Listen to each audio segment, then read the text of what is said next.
Bonjour à toutes et à tous. Vous le savez, l'un des grands enjeux du XXIe siècle sera de produire plus d'énergie, tout simplement parce que nous serons de plus en plus nombreux sur la planète et que l'énergie est indispensable au développement de tous les pays.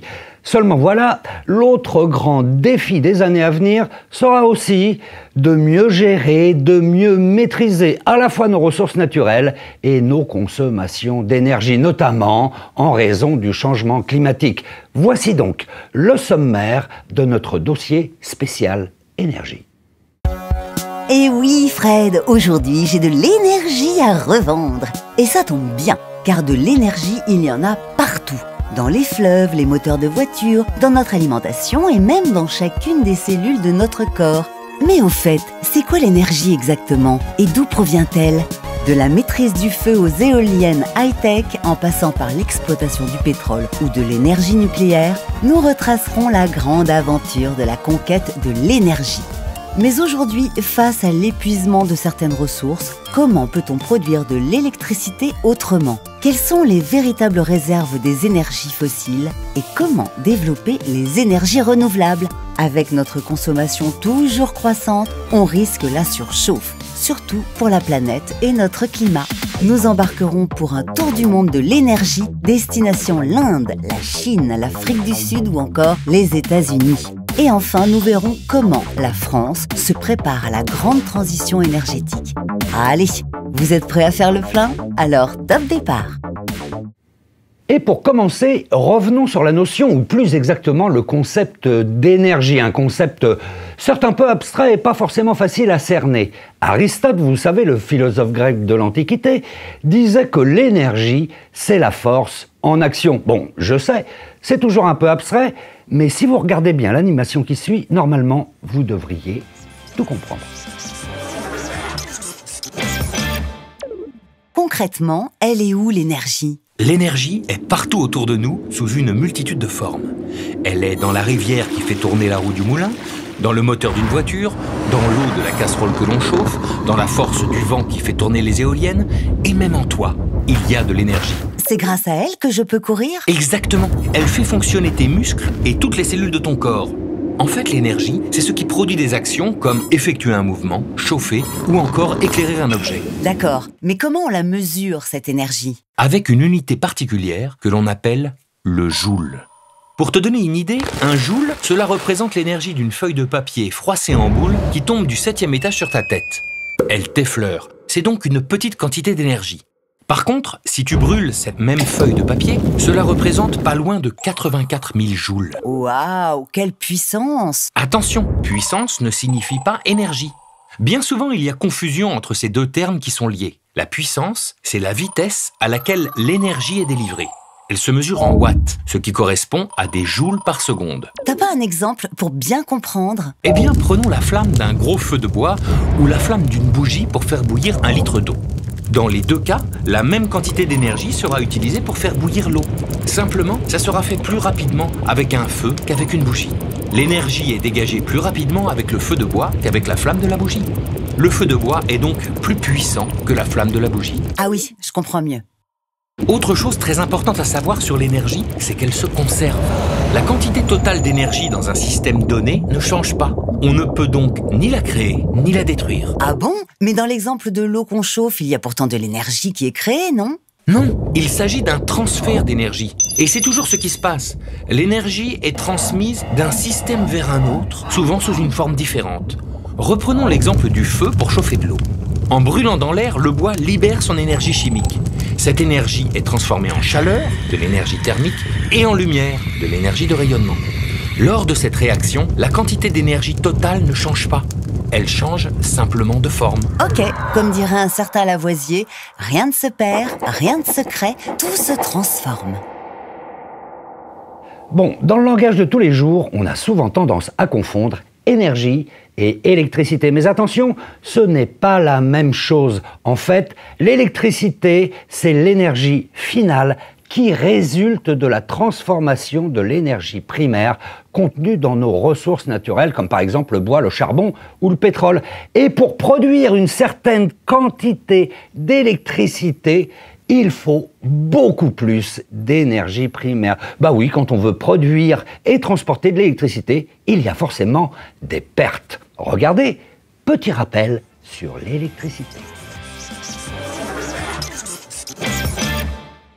Aïe, je me suis prise un coup de jus. Tiens, mais c'est quoi l'électricité? Pour comprendre, zoomons sur ce fil électrique. Comme tout ce qui nous entoure, il est composé d'atomes. Regarde, un atome, c'est un noyau chargé positivement et tout autour, un nuage de particules en mouvement. Ce sont les électrons chargés négativement. Dans les matériaux conducteurs, comme ce fil de cuivre, certains électrons sont baladeurs. Ils passent d'un atome à l'autre. On les appelle les électrons libres. Le courant électrique, c'est simplement le déplacement de ces électrons libres dans le matériau conducteur. En fait, les électrons se déplacent dans le fil un peu comme l'eau qui coule dans une rivière. Oui, c'est presque ça. Et c'est le courant électrique qui transporte de l'énergie. D'accord, mais il y a bien quelque chose qui leur donne envie de bouger à ces électrons, non? Bien sûr. Par exemple, quand on agite un aimant le long d'une bobine de fil de cuivre, le mouvement du champ magnétique de l'aimant induit le mouvement des électrons libres dans le fil de cuivre.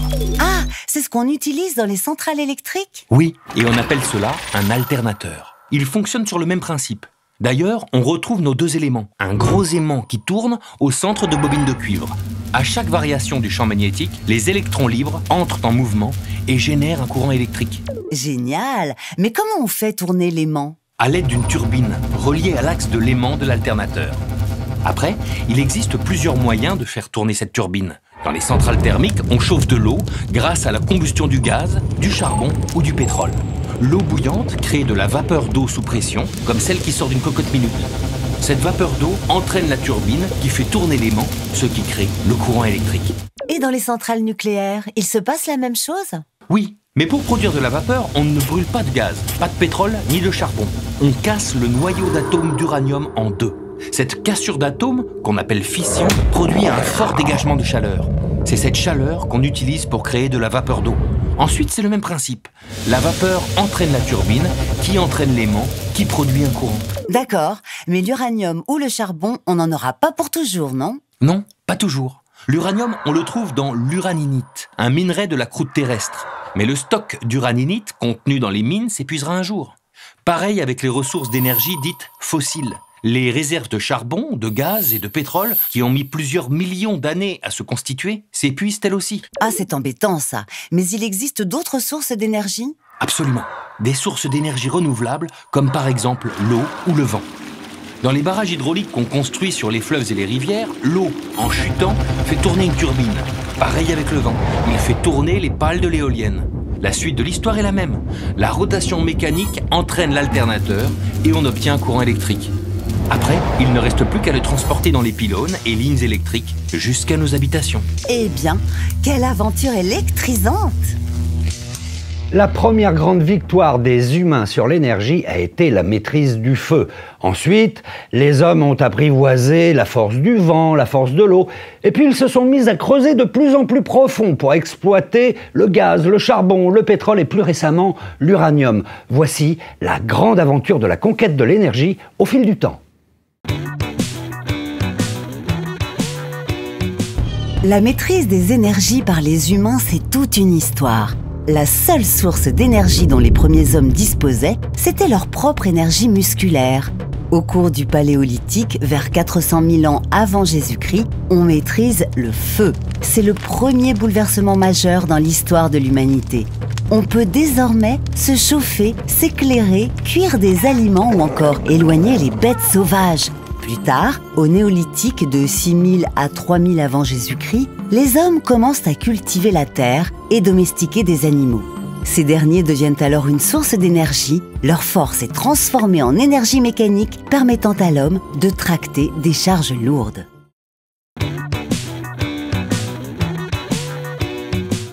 Vers 3000 avant Jésus-Christ, les humains apprivoisent une nouvelle source d'énergie, le vent. C'est l'apparition des premiers bateaux à voile et des expéditions maritimes. Au 7e siècle après Jésus-Christ, les Perses conçoivent les premiers moulins à vent. Ils sont constitués d'un axe vertical autour duquel s'articulent des pales horizontales faites de bois. En Iran, dans le village de Nashtifan, ces moulins à vent millénaires fonctionnent toujours. Ils sont utilisés pour moudre le grain ou puiser de l'eau. En Europe, les moulins à eau, apparus au 1er siècle après Jésus-Christ dans le monde romain, se sont plus largement répandus au Moyen-Âge entre le Xe et le XIIIe siècle. Ces moulins servent à moudre des grains, fouler des tissus ou encore tanner les peaux. Malgré l'apparition des moulins à vent et à eau, les sources d'énergie varient peu de l'Antiquité au XVIIe siècle. L'énergie mondiale consommée par l'humanité provient majoritairement du bois. Il permet de se chauffer, de s'éclairer ou encore de forger des métaux. C'est au XVIIIe siècle que viendra la rupture avec l'invention de la machine à vapeur.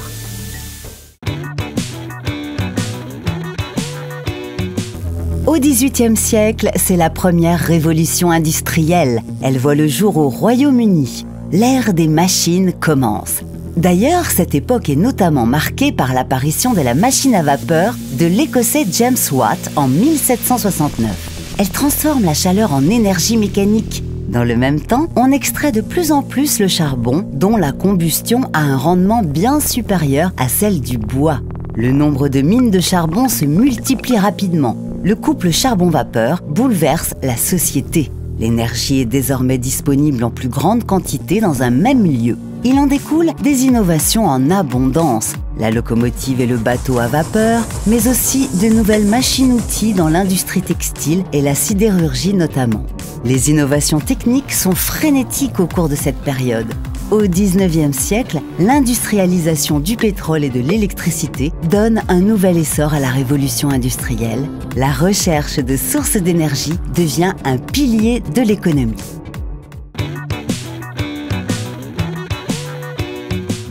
La fin du XIXe siècle marque la ruée vers l'or noir et l'essor de l'électricité.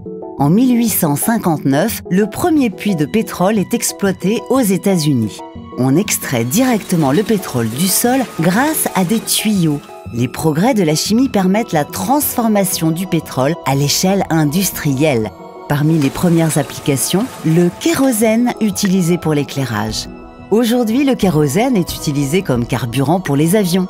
Parallèlement, se développe la production d'électricité avec des systèmes qui se perfectionnent tout au long du XXe siècle. Moteurs et centrales électriques, transformateurs et lignes haute tension pour le transport du courant électrique.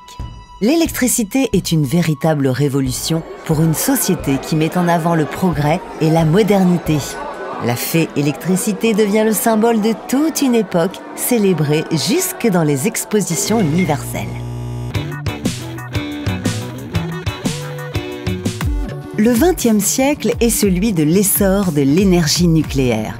En 1938, 3 scientifiques allemands, Fritz Strassmann, Otto Hahn et Lise Meitner, montrent qu'en projetant un neutron, un composant du noyau des atomes sur un noyau d'uranium, il est possible de casser celui-ci en 2 noyaux plus petits. C'est la fission nucléaire.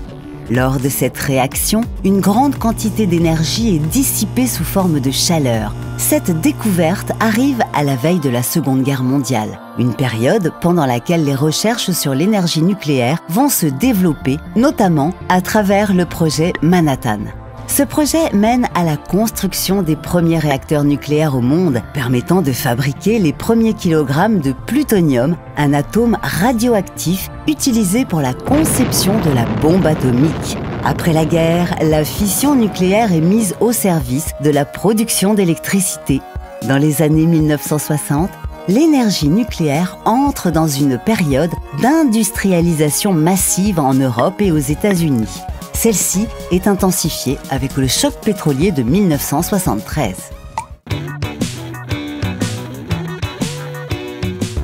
Depuis la révolution industrielle, la majorité des sources d'énergie exploitées sont fossiles. En 2015, elles représentaient encore 83% de la production totale d'énergie mondiale. Mais la diminution des sources d'énergie fossiles, les catastrophes environnementales liées à l'exploitation de ces ressources, le bouleversement du climat et la croissance exponentielle de la population humaine mondiale obligent à remettre en question les modes de production traditionnels. Place à la transition énergétique. Cette transition passe notamment par la réduction des énergies fossiles et le développement de sources d'énergie renouvelables. Énergie solaire, éolienne, géothermique, hydroélectrique, marée motrice, combustion de la biomasse, il existe beaucoup de façons de convertir les forces de la nature en électricité pour minimiser les effets sur l'environnement. Dans cette transition, l'énergie nucléaire occupe une place ambiguë, incontournable pour les uns, dangereuse pour les autres. Quoi qu'il en soit, l'exploitation des ressources fossiles n'est plus compatible avec les enjeux auxquels l'humanité doit faire face. L'énergie a une importance capitale pour l'avenir. C'est une question de société. Savez-vous que le Costa Rica, ce petit pays d'Amérique centrale, produit aujourd'hui 99% de son électricité grâce aux énergies renouvelables, alors que l'Afrique du Sud, par exemple, et d'autres pays d'ailleurs, produisent encore 90% de leur électricité à partir du charbon. Bref, en matière de production d'énergie et d'électricité sur la planète, c'est le grand écart. Voici un tour du monde des politiques énergétiques. Imaginez-vous, l'Afrique du Sud produit 90% de son électricité grâce au charbon. Et ça a des conséquences sur la pollution de l'air, mais aussi sur l'économie du pays. Si on compte l'industrie sud-africaine qui est largement construite sur l'utilisation notamment de cette électricité pas chère produite à partir du charbon, on parle de centaines de milliers, de millions de personnes qui dépendent pour leur emploi d'activités liées directement ou indirectement au charbon. Donc on voit qu'il y a un lien très fort entre une dépendance à une ressource qui permet, donc le charbon en l'occurrence, qui permet une énergie pas chère, qui conditionne la structure industrielle du pays et ultimement l'ensemble de son économie. Et oui, si le marché du charbon s'effondre, c'est tout le pays qui en souffre. En plus, l'exploitation de cette ressource fossile est extrêmement polluante. Alors pourquoi ne pas diversifier les ressources énergétiques du pays ? Aujourd'hui, on est dans une économie qui est construite beaucoup sur la disponibilité d'électricité, notamment pas chère grâce à l'abondance du charbon, et qu'imaginer une utilisation d'énergie différente, c'est quelque chose qui est compliqué à très court terme, puisque ça voudrait dire potentiellement avoir un risque d'une augmentation des prix de l'énergie. On a une vraie difficulté posée par la situation actuelle des institutions qui est très instable et donc qui ne permet pas de penser plus que le très court terme, alors que l'énergie, c'est un enjeu qui demande de se projeter justement au-delà de ces horizons de très court terme. Et pourtant, c'est un pays qui possède d'autres ressources que le charbon.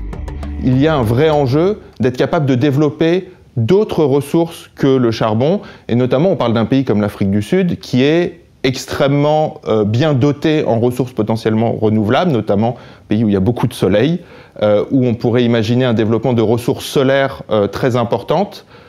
Mais le problème, c'est que ces ressources solaires ne vont se développer que s'il y a des plans bien pensés pour progressivement permettre une décroissance de la dépendance au charbon, pour faire en sorte que cette transition énergétique se passe sans affecter négativement les populations. En 2015, lors de la COP21 à Paris, l'Inde a pris le virage de la transition énergétique et des énergies renouvelables avec le lancement de l'Alliance solaire internationale. L'Alliance solaire internationale regroupe un nombre important de pays sous le leadership de l'Inde qui vise à promouvoir la recherche, le développement et le déploiement des énergies solaires à un horizon rapide et de long terme, avec le double diagnostic que c'est une énergie qui a le bénéfice d'être une énergie renouvelable, donc propre en termes d'émissions de dioxyde de carbone, mais que c'est aussi une source d'énergie nouvelle qui peut permettre de répondre à des besoins de pays, notamment de pays en développement, qui ont des besoins très spécifiques autour de l'énergie. Très bien, mais comment l'Inde s'y prépare ? L'Inde se dote d'objectifs à court, moyen et long terme, et donc notamment développer de plusieurs dizaines, voire centaines de gigawatts les capacités de production solaire dans le pays. Le simple fait de se donner des objectifs quantifiés permet d'avoir un regard sur la pertinence des actions qui sont prises à court terme au vu de cet objectif. L'ambition de l'Inde est de taille. En 2014, sa production d'énergie solaire était seulement de 3,7 gigawatts. Et l'Inde souhaite atteindre 100 gigawatts d'ici 2022. Mais cette énergie, il faut l'amener jusqu'aux habitations et ce n'est pas si simple. Alors, comment on fait ? On a grosso modo deux façons de le faire. La façon, disons, plus classique, qui est d'avoir un réseau d'électricité avec des centrales à des endroits bien identifiés et un réseau de distribution qui permet d'apporter l'électricité à partir de ces zones de production centralisées vers les zones de consommation. On voit bien que dans un pays qui est extrêmement étendu, extrêmement dispersé, avec des populations dans des villages reculés, cette solution a des difficultés, et notamment des difficultés de capacité d'acheminer l'électricité jusqu'à son point de destination. L'autre modèle, c'est celui d'une production décentralisée d'électricité, et c'est notamment ce que permet l'énergie solaire, puisque en installant un panneau solaire dans un village, on peut avoir de l'électricité qui est directement produite à l'endroit où elle doit être consommée. Et donc, au-delà de son caractère renouvelable et donc bénéfique pour vis-à-vis du changement climatique, c'est aussi une source d'énergie qui permet de donner accès à l'électricité, qui est une énergie vraiment fondamentale pour le développement, à des populations reculées. La Chine s'est développée grâce à l'exploitation des sources d'énergie fossiles, comme le charbon. Mais qui dit source d'énergie fossile dit pollution. Le charbon est responsable d'environ 40 à 50% des émissions de polluants locaux. On a un dépassement du pic de pollution extrêmement régulier dans la plupart des grandes métropoles chinoises, qui affectent les populations avec des problèmes évidents de santé. Et donc ça, c'est un problème fondamental qui force le pays à repenser son modèle de consommation et à essayer de voir dans quelle mesure l'utilisation moins intensive de ces énergies fossiles serait compatible avec une poursuite de sa croissance. Mais le problème n'est pas uniquement la qualité de l'air, il est aussi lié à l'économie du pays. La Chine s'est développée extrêmement vite, presque trop, et aujourd'hui, son développement s'est ralenti. C'est un ralentissement significatif qui conduit les autorités chinoises à se questionner sur l'avenir de leur trajectoire de croissance et à promouvoir ce qu'ils appellent un nouveau normal, donc un nouveau normal vis-à-vis de la croissance économique, qui serait une croissance économique qui s'appuie moins sur l'utilisation de ressources fossiles, sur des secteurs énergétiques qui sont moins intensifs en ressources. Et donc quand on combine la prise de conscience des contraintes environnementales, donc pollution locale, créée par l'utilisation des énergies fossiles, et la nécessité de repenser le modèle économique vers un modèle moins intensif en énergie, on aboutit à un changement drastique sur les quelques années des perspectives d'utilisation des énergies fossiles, notamment du charbon et du pétrole, en Chine pour les trajectoires futures. Pour diminuer l'utilisation des ressources fossiles, la Chine se met donc aux énergies renouvelables. On trouve même un parc solaire en forme de panda dans le nord de la province de Shanxi. Étonnant, non ? La Chine est aujourd'hui le pays qui installe le plus de capacités d'énergie renouvelable au monde, en s'appuyant sur des ressources hydrauliques, des ressources éoliennes, des ressources solaires, l'ensemble de ces solutions devant être mobilisées pour répondre à la demande chinoise. Ces 10 dernières années, une révolution énergétique a émergé aux États-Unis. Elle est liée à la découverte d'importantes réserves de gaz de schiste. Mais attention, il est différent du gaz naturel qu'on trouve dans des grandes poches situées sous terre. Le gaz de schiste, c'est du gaz qui est mêlé à de la roche. Et donc, pour extraire ce gaz, il faut utiliser un processus qui est le processus de fracturation hydraulique, c'est-à-dire injecter de l'eau à extrêmement haute pression pour détruire la roche et permettre au gaz qui était emprisonné dans ces roches et dans ces petites réserves de roches de se libérer. C'est en tout cas un processus d'exploitation qui est extrêmement destructeur et qui est fondamentalement différent du processus qu'on a utilisé jusqu'à maintenant pour exploiter l'autre source de gaz, qui est le gaz qu'on appelle conventionnel, le gaz naturel. Mais l'extraction du gaz de schiste n'est pas sans risque. Le gaz peut s'infiltrer dans les nappes phréatiques et se retrouver dans l'eau potable. On a un risque de diffusion du gaz qui est quand même quelque chose d'extrêmement inflammable et extrêmement dangereux s'il n'est pas maîtrisé. Et donc, voilà, des dangers pour l'environnement local. On a un deuxième risque qui est en cours de clarification vis-à-vis du changement climatique, puisque en mobilisant le processus de fracturation hydraulique, on a d'autres gaz qui se dégagent, et notamment du méthane, extrêmement intensif en émissions de gaz à effet de serre, donc un gaz à effet de serre extrêmement puissant. Les États-Unis doivent donc peser le pour et le contre. Tiens, et à propos des énergies renouvelables, c'est quoi leur position ? On a certains États qui sont extrêmement proactifs, et un exemple intéressant, le Texas, c'est un État qui développe aujourd'hui massivement les énergies éoliennes. On a d'autres États qui sont beaucoup plus traditionnellement des États charbonniers, et dans lesquelles la production de charbon est intimement liée au tissu industriel. Et donc, finalement, on a des lobbies extrêmement puissants qui sont actifs, qui s'opposent au développement des énergies renouvelables. Mais ce qu'il faut voir, c'est qu'aujourd'hui, les énergies renouvelables se développent, même dans les États potentiellement qu'on n'attendait pas aux États-Unis. En 2011, après l'accident nucléaire de Fukushima au Japon, l'Allemagne a décidé d'arrêter ses centrales nucléaires d'ici 2022. Mais le nucléaire, il a été remplacé par quoi ? La décision de sortir du nucléaire en Allemagne, donc en 2011, en fait, elle s'inscrit dans un processus qui était déjà lancé avant, qui est une décision de monter en puissance des énergies renouvelables. Donc l'Allemagne, jusqu'à récemment, avant d'être dépassée par la Chine, a été longtemps le premier installeur d'énergie renouvelable et reste un des leaders à l'échelle mondiale sur l'installation d'énergie éolienne et d'énergie solaire.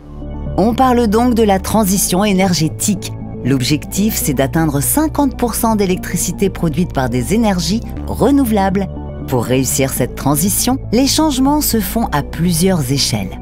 On peut identifier 3 piliers de cette transformation du système énergétique. Un qui est fondamental, qui est lié à la demande, notamment les processus d'efficacité énergétique, qui se traduisent dans les différents secteurs par des mesures ciblées pour utiliser de façon plus efficace l'énergie. Le deuxième pilier, c'est celui qui est comment est-ce qu'on fait pour produire de l'électricité différemment par rapport au modèle standard qui s'appuie sur les énergies fossiles. Et la troisième question, c'est concrètement comment les gens vont se chauffer, comment les gens vont se déplacer, comment est-ce qu'on va produire les biens dont on a besoin dans la société. Et toute la question, c'est quelle est l'énergie, quels sont les types d'énergie dont on a besoin pour nourrir ces différentes activités qui sont les activités du quotidien. D'accord, mais ce serait quand même plus clair avec un exemple. La pertinence de développer le véhicule électrique dans un processus où on veut réduire les émissions de gaz à effet de serre et la dépendance aux énergies fossiles n'a de sens que si en parallèle on a une décarbonisation du processus de production d'électricité, puisque si on continue à produire l'électricité avec du charbon par exemple, eh ben, le fait d'utiliser l'électricité dans une voiture fait qu'indirectement on continue à utiliser des énergies fossiles. Grâce à ses territoires d'outre-mer, la France est le deuxième pays avec le plus de longueur de côte. Et ça, c'est idéal pour le développement des énergies marines renouvelables, les EMR. Par exemple, il existe des panneaux solaires et des éoliennes flottant sur la mer. Et il en existe bien d'autres. L'énergie de la houle, on a des systèmes qui peuvent être en surface ou ancrés au fond, qui absorbent l'énergie qui arrive par la houle et qui la transforme en électricité. Et puis la partie hydrolienne aussi, c'est les courants marins. C'est comme le vent, donc on fait tourner non pas une éolienne, mais une hydrolienne. Et puis la dernière énergie qui est un peu plus complexe à récupérer, c'est l'énergie thermique des mers. Donc là, on utilise la différence de température entre l'eau qui est au fond, qui est très froide, et l'eau de surface qui peut aller jusqu'à 30 degrés. Donc on utilise ce gradient thermique pour faire amorcer une circulation d'eau. Et quand on fait circuler de l'eau, en fait, on fait tourner une pompe en générateur et là, on fabrique aussi de l'électricité. Voilà les différentes machineries pour transformer l'énergie marine sous ses diverses formes en électricité. Il y a presque autant d'énergie renouvelable marine que d'énergie renouvelable terrestre. Mais les EMR ne sont pas aussi aboutis. Mais c'est sans compter sur la recherche qui progresse en France. Actuellement, il y a quelques prototypes qui tournent aussi sur des sites, c'est des sites pilotes à la pointe de la Bretagne, entre Ouessant et la Terre. Il y a une hydrolienne qui a été émergée pour alimenter Ouessant en électricité et c'est d'ailleurs le premier site hydrolien en Europe qui a pu injecter du courant dans le réseau de Ouessant. Génial, mais à quelles difficultés les EMR doivent-elles faire face ? Quand il y a du vent, la difficulté, c'est l'intermittence. Quand il y a du vent, au début, il n'y a pas de houle. Après, il y a de la houle qui arrive. Donc, au départ, on fait tourner les éoliennes. Après, on fait tourner le houlomoteur. L'autre difficulté qu'on souligne jamais assez, c'est que l'électricité, on ne peut pas la stocker, voire très difficilement. Et puis, durée de vie, maintenance, qui augmente le coût de l'exploitation. C'est ça, on peut les 3 contraintes importantes des énergies marines renouvelables. Alors depuis quelques années, on parle de transition énergétique. Ça veut dire passer progressivement, mais sûrement, des sources d'énergie fossiles vers des sources d'énergie renouvelables. Ça veut dire aussi mieux maîtriser nos consommations d'énergie. Alors, où en sommes-nous aujourd'hui en France? Les objectifs fixés par la loi sont-ils réalistes? Et peut-on vraiment se passer des énergies fossiles comme le pétrole? Voici quelques-unes des questions que nous avons posées à notre expert. Alors la transition énergétique, c'est la réponse à un triple mouvement. En fait, on a d'un côté une évolution des technologies qui ouvre plein de possibles par rapport aux technologies qu'on a connues au siècle dernier, à la fois sur les façons de produire et les façons de consommer de l'énergie. Le deuxième mouvement, c'est les questions environnementales qui sont posées par l'énergie à plusieurs niveaux. On connaît la question de l'effet de serre, évidemment, dont l'énergie est un des principaux contributeurs. C'est aussi la question de la pollution locale, la pollution dans les villes, etc. Donc on a une attente environnementale et d'un mieux sur l'environnement par rapport à la question de l'énergie. Et le troisième mouvement qui est important sur la question de la transition énergétique, c'est les questions sociales. On a une évolution des modes de vie, on a des populations de plus en plus urbaines, on a des attentes aussi différentes en termes de mobilité, de logement, de services. Et il y a un point aussi qui est important, qui est celui de la précarité énergétique. On sait qu'il y a beaucoup de gens encore qui ont du mal à faire face à leurs factures d'énergie, donc évidemment le coût des services énergétiques est un aspect essentiel. Et la transition énergétique, c'est l'idée de piloter ces différents mouvements pour répondre à la fois aux enjeux sociaux, environnementaux et économiques que pose la question de l'énergie.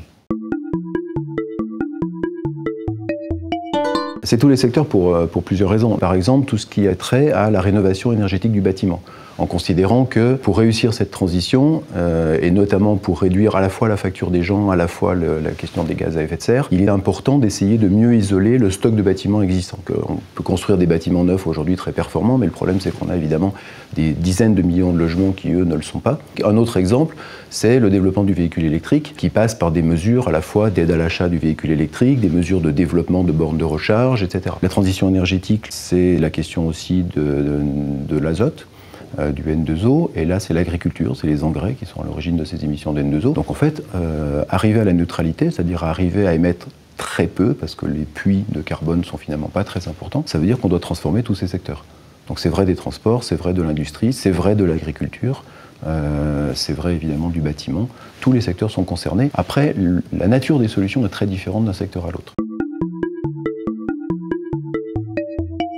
On se rend bien compte que beaucoup de ces transformations dont je parle sont des transformations qui se font sur le terrain, au quotidien, pour les gens. Donc ça, c'est quelque chose sur lequel les collectivités locales ont un rôle direct. Et donc, évidemment, une autre partie prenante importante, c'est tout bêtement le citoyen, c'est-à-dire de savoir ce qu'il attend de la transition énergétique. Et il en attend des tas de choses qui sont liées à la qualité de vie en ville, ou la qualité de vie d'ailleurs en milieu rural. Aujourd'hui, le manque de transport dans certains endroits, le coût de l'énergie, le confort des logements, etc. Donc c'est bien ce dialogue qui est plus facile au niveau local entre des collectivités, des citoyens, qui peut permettre de trouver les bonnes solutions et finalement d'embarquer peut-être des technologies modernes, mais la question c'est de les embarquer dans un arrangement, un mode de vie qui réponde aux questions des citoyens. Et puis il y a quand même un mouvement associatif aussi qui est très mobilisé autour de ces questions et qui n'est pas forcément juste le mouvement associatif qui travaille sur l'environnement. C'est ça qui est intéressant. Je vois par exemple en région lyonnaise, l'Abbé Pierre, qui est donc un mouvement qui est organisé sur la question du droit au logement et de la capacité à loger les gens, sont aujourd'hui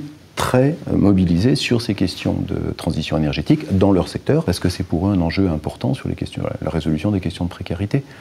Donc oui, on a ce mouvement associatif aujourd'hui qui peut être mobilisé parce qu'il voit les connexions avec son objet, qui n'est pas forcément un objet environnemental.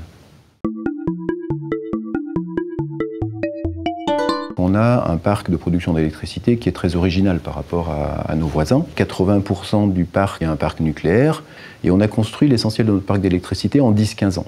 Temps très court de construction, durée de vie des centrales qui était au début à peu près estimée à 40 ans et on arrive aujourd'hui dans une période où si on veut prolonger sa durée de vie, il y a d'importants investissements à faire.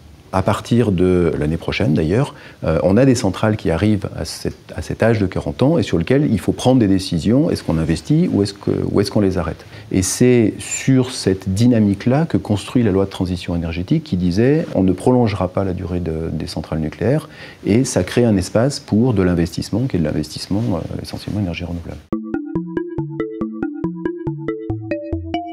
On arrêtera le pétrole le jour où le monde arrêtera de vouloir acheter du pétrole. Et acheter du pétrole, en fait, c'est les problèmes de structure de consommation. Aujourd'hui, je veux dire, il n'y a pas de marché aujourd'hui pour les chevaux ou les bœufs de trait. Enfin, en tout cas, il est très limité en France. C'est pas parce qu'on a interdit l'utilisation du cheval ou du bœuf pour faire du labour. C'est parce que ça vient plus à l'idée de personne. On a changé le paradigme et on fait autrement.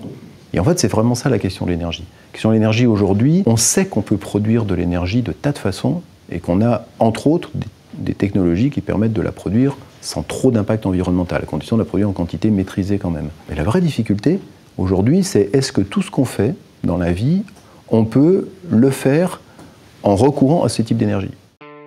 J'espère que ce dossier vous a éclairé, qu'il vous a plu. N'hésitez pas à le partager, à liker. Et si vous voulez nous aider, vous pouvez aussi tiper. Allez, à très bientôt pour de nouvelles aventures sur l'espritsorcier.org et sur notre chaîne YouTube, l'Esprit Sorcier officiel.